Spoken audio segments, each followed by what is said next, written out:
perfect or trying to be right all the time. And God says we don't have to do that. God chooses relationship over perfection. And that's such a wonderful thing for us to know. We don't have to be afraid to take anything to God. God loves us that much. And besides, God knows everything anyway. God knows those places of fear and insecurities better than we even do. So I love what Eric Elnes says, our author says. If I'm going to experience what it's like to be fully alive before I die, I must depend on a power greater than myself to make the journey with me. So this reminds me of the story of Moses. God called Moses to go back into Egypt, which is where he grew up, and tell the Pharaoh to let his people go, to free them from slavery that they've been under for hundreds of years. Now, there were a few problems with that idea. First of all, Moses was wanted for murder back in Egypt. He couldn't go back there, or else he'd be arrested and probably killed. And besides that, he stuttered badly. He could hardly take such an important message to the ruler of Egypt if he couldn't speak clearly. Plus, it was just plain crazy to think that the Pharaoh would listen to him.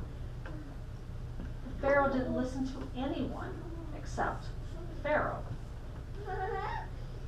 Moses was certain that he was not the right man for the job.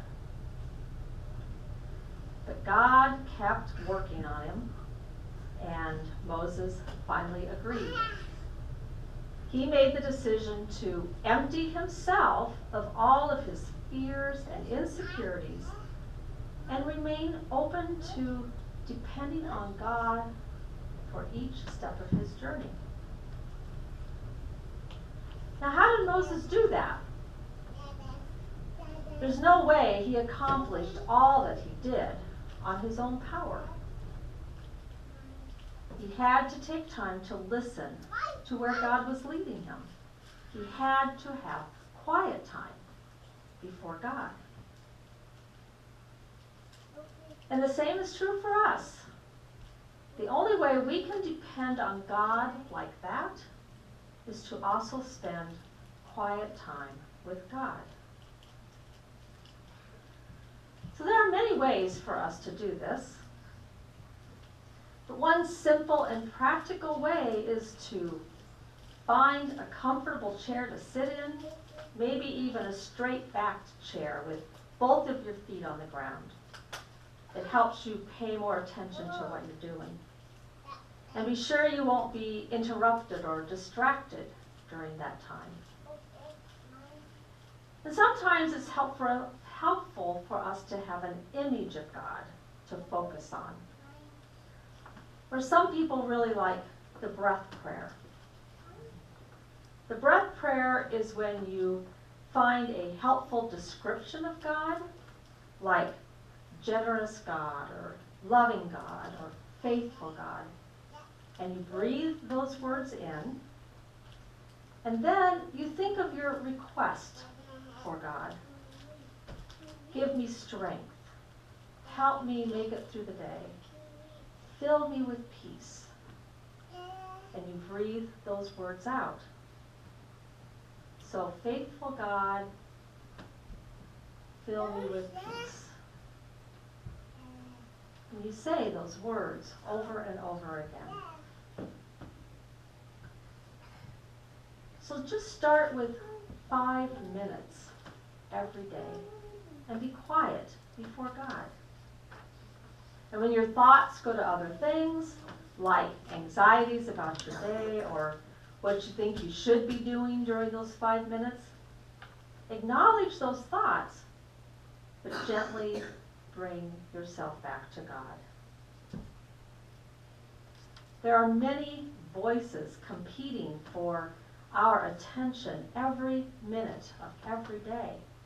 But this is a time when you listen for the voice of God. You lift up your fears, you ask your questions, you let God guide your life. When we come to God empty, He will meet us there. God will come and replace those fears and pain with His healing, His guidance, His assurance, His overwhelming and powerful love. And sometimes, oftentimes, God will nudge us out of our comfort zone and lead us to do things that we would never have thought of on our own. God will teach us how to live out of our gifts and not our fears. So this morning I'd like to share with you a story that is in our study book. A man named Bruce Van Blair found it hard to sleep one night a number of years ago. He simply could not stop thinking about a friend he had never seen nor heard from in months, who lived 2 hours away. Something nagged at him in a way that suggested his friend was in deep trouble. Every attempt at sleep backfired, and he'd find himself sitting up in bed thinking about his friend. Well, finally, around 1:30 in the morning, he woke up his wife and told her he needed to visit his friend. Naturally, she thought he'd gone crazy. And for that matter, so did Bruce. But he got into his car and drove out into the night. He got to his friend's house at 3:30 a.m. and he certainly felt awkward and foolish. This is insane. He's never going to think of you as rational again. You don't even know if he's home. Gathering his courage, Bruce knocked on the door. No answer. He knocked a little louder. Still no answer. And figuring his friend might be deep in sleep, he knocked a third time, more loudly. And he could hear footsteps approaching. The porch light came on. And after a brief pause, the door opened, revealing his friend looking more than a little bewildered. Bruce? Bruce entered his friend's house, explaining what had brought him there. His friend looked no less bewildered, saying, "Thanks, but I'm fine." They sat and drank coffee for over an hour. They had both moved from Paxton, Massachusetts, about the same time, and had not seen or spoken to each other since the move. At last, Bruce rose and left. If Bruce had a tail, it would have been solidly between his legs as he returned home, frustrated that he had been so impulsive. He tried to put the thought out of his mind. 3 months later, Bruce's friend was driving down from Maine and stopped by his house in Andover, Massachusetts for an unexpected visit. He had come to tell Bruce that he hadn't been honest with him the night Bruce showed up on his doorstep. He had been awake when Bruce knocked, wide awake. I was sitting in the dining room in the dark with a loaded revolver in my hand. And what Bruce's friend said next, he has never forgotten. "You didn't have to say a word. I knew only one power in the universe could have brought you to my door at that particular moment.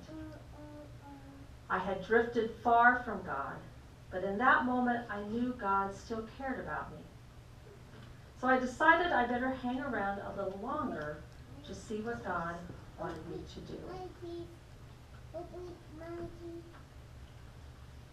So this story reminds us that we are all connected to a bigger story. And Bruce obviously had some practice listening for God's voice. It is a powerful example of how when we make a decision to listen to God and how we respond really matters. When we become quiet before God, we can trust that we are being led by a power that is far greater than we are. Being connected to a God who loves us so much helps us discover what it means to be truly human and alive in this world. Thanks be to God.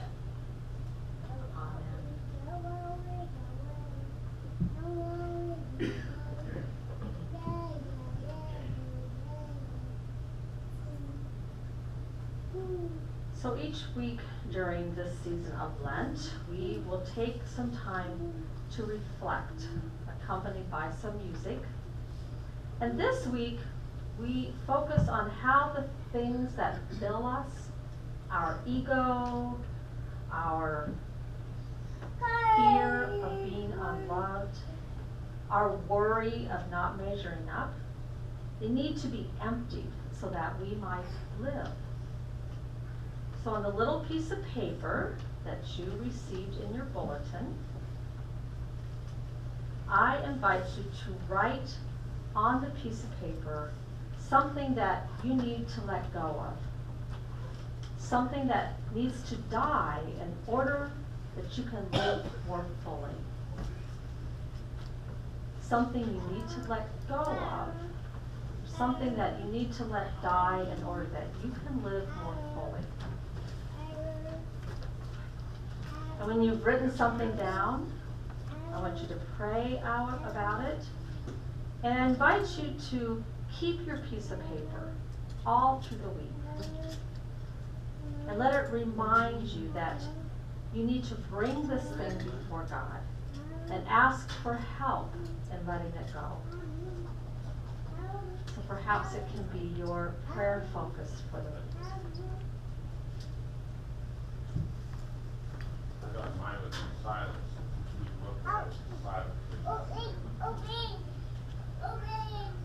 Whatever works.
So now I invite us into a time of prayer.